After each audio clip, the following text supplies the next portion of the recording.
The fluorescent lights hummed softly in David's workshop as I stood there, surrounded by his tools, his half-finished projects, and the lingering scent of machine oil that would always remind me of him. My husband had spent countless hours in this space, especially in the last 5 years of his life. Now, just hours after the will reading, I was here alone, trying to understand why this room had meant so much to him. My name is Emily Chen, and 1 week ago, I lost my husband to a heart attack at age 42. Today, I learned that his family had lost their minds over his will. The workshop? David's sister Janet had sneered when the lawyer read that part. She gets his collection of broken machines and rusty tools. How appropriate. The rest of his family hadn't bothered to hide their smirks. They were too busy celebrating their own inheritances, the house in the Hamptons, the investment portfolio, the vacation properties. What they didn't understand was that this workshop had been David's sanctuary. For 15 years, I'd watched him transform this space from a simple garage into something that looked more like a cross between a precision machine shop and a high-tech laboratory. The equipment alone was worth more than they realized, but I knew there had to be more. "You don't understand what I'm building," he'd tell me in those final years, his eyes bright with excitement but tired from the long hours. "When it's ready, everything will change." I ran my hand along his main workbench, remembering those conversations. David had always been brilliant, a mechanical engineer with a gift for seeing solutions others missed. But in the last 5 years, something had shifted. He became more secretive, working late into the night, keeping his projects carefully covered when anyone visited. His family had interpreted his behavior as failure, assuming he was hiding financial troubles or failed experiments. Poor Emily, his mother would say at family gatherings, stuck with a dreamer who can't even succeed as a simple engineer. They never knew that David had quit his corporate job not because he failed, but because he discovered something too important to trust to his employers. Something he needed to develop independently, away from corporate control and profit motives. A metallic glint caught my eye, something tucked behind a panel under his main computer station. My hands trembled slightly as I removed the panel, revealing a small safe I'd never seen before. Next to it was an envelope with my name written in David's precise engineer's handwriting. "My dearest Emily," the letter began, "if you're reading this, something has happened to me before I could complete my work. But I know you'll understand what needs to be done. The safe combination is the date we first met. You were the beginning of everything good in my life, and you'll be the one to finish what I started." I wiped away tears as I entered the numbers. Inside the safe was a single USB drive and another note. "Watch this alone, then decide." My laptop whirred to life as I plugged in the drive. Folders appeared, meticulously organized in David's style. Technical drawings, simulation data, and a video file dated just 2 weeks ago. David's face filled my screen, looking tired but excited. "Hi, love," he said, and I had to pause the video for a moment, overwhelmed by hearing his voice again. When I continued, his words left me breathless. "What I'm about to show you is going to change everything, not just for us, but for the world. 5 years ago, I discovered something while working on military contract projects. Something they didn't even realize was possible." He held up a small device, barely larger than a smartphone. "This prototype combines quantum tunneling principles with a new type of energy collection system. In simple terms, it can generate clean, nearly unlimited power from ambient temperature differences. No fuel, no emissions, just pure energy from the heat already present in our environment." My mind raced as I understood the implications. If what he was saying was true, this technology could revolutionize energy production worldwide. No wonder he'd been so secretive. "The military contractors," David continued, his expression growing serious, "they wanted to weaponize this, use it for strategic advantages. But this is too important for that. It needs to help everyone, not just the powerful." He explained how he'd spent years perfecting the technology, testing it in ways that wouldn't attract attention. The various machines in his workshop had been cover for his real work, each one containing small tests of his components hidden in plain sight. "I've arranged everything you'll need," he continued. "The patents are already filed under a private trust. The prototypes work. All the documentation is here. But most importantly," he leaned closer to the camera, "I trust you to handle this the right way, to make sure it helps people instead of being buried by those who profit from the current system." There was more detailed technical documentation, test results, even a list of trusted contacts who could help develop and protect the technology. But my attention was drawn to a final video file, dated the day before his heart attack. Emily, he looked exhausted but triumphant. It works. The final prototype exceeded all expectations. Tomorrow, I'll show you everything. Well, finally, the video cut off abruptly. Tomorrow never came.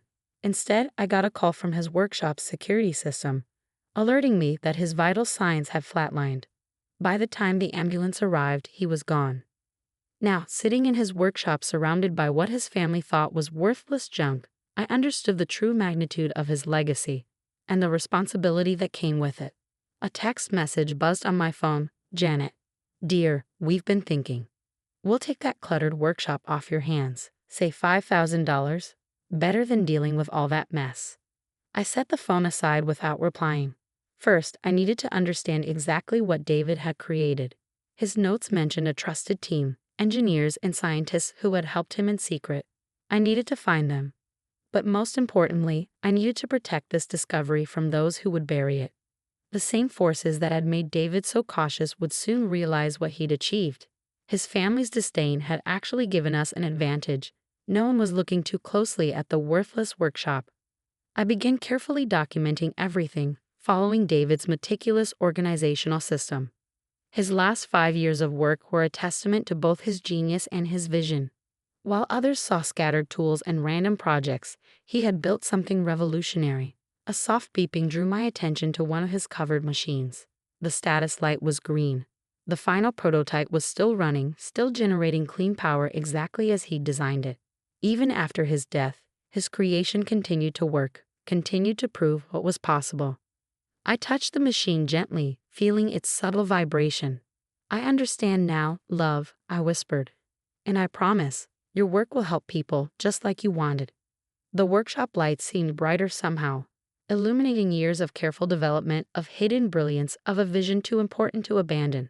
David's family thought they claimed his valuable assets, never realizing that his greatest achievement was sitting right here, humming quietly in a room they dismissed as worthless. Tomorrow would begin a new chapter. But first, I had preparations to make. David had left me more than just a workshop, he'd left me a mission. And I was ready. The next morning, I began implementing David's contingency plan. His notes led me to Dr. Sarah Martinez, a quantum physicist who had helped him develop the core technology in secret. I was wondering when I hear from you, she said when I met her at a small cafe far from the workshop. David told me if anything happened to him, you'd be the one to contact. I placed his final prototype on the table between us, carefully wrapped in a cloth. Sarah's eyes widened as she unwrapped it. He finished it, she whispered. We weren't sure he'd solve the containment issue. What exactly did he solve? I asked. I understand the basic concept, but she explained, her voice low with excitement. The device used quantum tunneling to harvest thermal energy from its environment, converting temperature differences into usable electricity with unprecedented efficiency. No fuel, no waste, just clean, constant power. The implications are staggering, she said. This could end energy poverty worldwide. No more fossil fuels, no more power plants, no more grid dependencies. And no more trillion-dollar energy industries, I added, understanding why David had been so cautious. Sarah nodded grimly. Exactly, which is why we need to move quickly. Others were close to discovering this too. David just got there first. As if on cue, my phone buzzed. Janet again. Emily dear, Mother insists we need to inspect the workshop. Family historical value and all that. We'll be there tomorrow morning. I looked at Sarah. How fast can we clear everything out? I'll make some calls. The team has been ready for this. The next 12 hours were a blur of careful activity. David's trusted colleagues, engineers, physicists, lawyers, arrived in unmarked vans, methodically documenting and packing every crucial component. His notes had included detailed instructions for each piece of equipment, every prototype, every record. By dawn, the workshop looked exactly as his family expected. A collection of seemingly random tools and half-finished projects. Everything important was safely relocated to secure facilities David had arranged years ago. Janet and her mother arrived at precisely 9 a.m., dressed inappropriately formally for a workshop inspection. Really, Emily, her mother sniffed, looking around disdainfully. I don't know how you let him waste so much time in here. All these bizarre contraptions. I watched them poke through the remaining tools, secure in knowing they'd never recognize what had been created here. They were looking for obvious value, expensive equipment they could sell, precious metals, anything to validate their belief that David had secretly accumulated wealth. What's this thing? Janet asked, pointing to one of the decoy projects David had built specifically to look unfinished and worthless. Just another one of his experiments, I said quietly. He was always trying new ideas. They left an hour later, clearly disappointed but still condescending. Well, Janet said, our offer to take this burden off your hands still stands. Though perhaps $5,000 was a bit generous. That's very thoughtful, I replied, but I think I'll keep it, for sentimental reasons. Once they were gone, I contacted Sarah. Everything was in place at the secure facility. David's team had worked through the night, setting up the equipment exactly as his plan specified. What happened next would change everything. Over the next week, we ran comprehensive tests on the final prototype. Every trial confirmed what David had achieved: stable, clean energy production at a scale that defied conventional physics. His documentation was flawless, his patents airtight. Then came the moment I'd been both anticipating and dreading.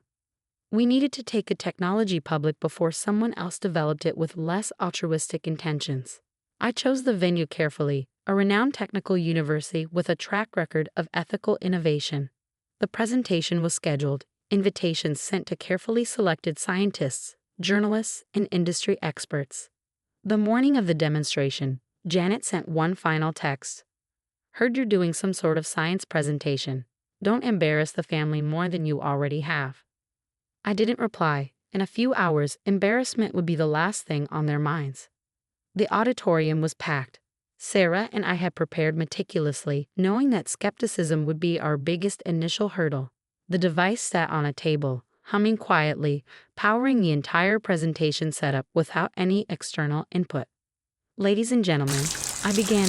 What you're about to see will fundamentally change how we think about energy production. The demonstration was flawless. Sensors confirmed the power output. Independent experts verified the readings. When we opened the device to show its internal workings, the auditorium erupted in gasps and furious note-taking. Questions flew from all directions. How was this possible? When could it be scaled up? Who owned the patents? The technology, I announced, belongs to the Chen Clean Energy Trusts, established by my late husband David Chen. And we're here to ensure it benefits everyone, not just the highest bidder. The media explosion was immediate. By evening, every major news outlet was covering the story. Revolutionary clean energy technology unveiled. Engineers' final gift to humanity. Energy industry faces paradigm shift. My phone began ringing constantly. Janet, her mother, lawyers claiming to represent family interests. I let them all go to voicemail. Instead, I focused on implementing David's plan. The trust was structured to prevent monopolization. The technology would be licensed affordably, with strict conditions ensuring it remained accessible to developing nations and communities most in need of energy independence. 1 week after the announcement, as media crews camped outside the family's Hampton house hoping for comments, Janet finally cornered me at David's grave, where I'd gone to place fresh flowers. You knew, she accused. All this time, you knew what he was building. No, I replied honestly. I just trusted him. I knew whatever he was working on was important, even if I didn't understand it then. But the family should have a say in how this is handled. The profits will go exactly where David intended. I cut in firmly, to making clean energy accessible to everyone. That's worth more than any amount of private profit. She left in tears, finally understanding what they'd all dismissed. The worthless workshop had contained something more valuable than all their inherited properties combined, not just in monetary terms, but in its potential to help humanity. 3 months later, I stood in our new research facility, watching teams of engineers develop practical applications of David's technology. The first home units were already in production. Remote communities would be the first recipients, followed by hospitals, schools, and other critical infrastructure.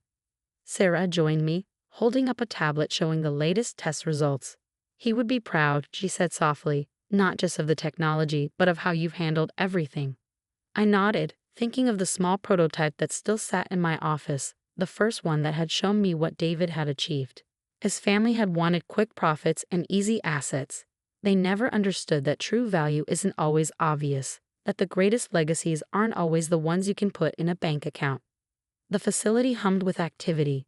Engineers testing new applications, researchers exploring improvements, teams coordinating global implementation plans. David's workshop had been just the beginning. His vision was becoming reality in ways even he might not have imagined. That evening, I visited the workshop one last time before it would be converted into a museum documenting the technology's development. Janet's final offer letter lay unopened on the workbench, their last attempt to claim what they'd once mocked. I smiled, remembering David's words from his final video. This needs to help everyone, not just the powerful. He trusted me to ensure that happened, and I wouldn't let him down. The workshop lights flickered on automatically, powered by one of his early prototypes. Soon, similar technology would light homes and power communities worldwide. Clean, sustainable energy, just as he dreamed. His family had fought over properties and portfolios, never realizing that David's true legacy was something far more valuable: the power to change the world for the better. As I locked up the workshop for the last time, I thought about how appearances can deceive. They'd seen a cluttered garage full of failed experiments. David had seen the future, and now that future was becoming reality, one clean kilowatt at a time. The next generation of devices would be even more efficient, more accessible. Communities that had never had reliable power would soon be energy independent. Hospitals would never lose electricity during storms. Schools in remote areas would have constant access to modern educational tools. That was David's real inheritance, not just to me or his family, but to everyone. A gift that would keep giving, keep growing, keep helping long after all of us were gone. And somewhere I knew he was smiling.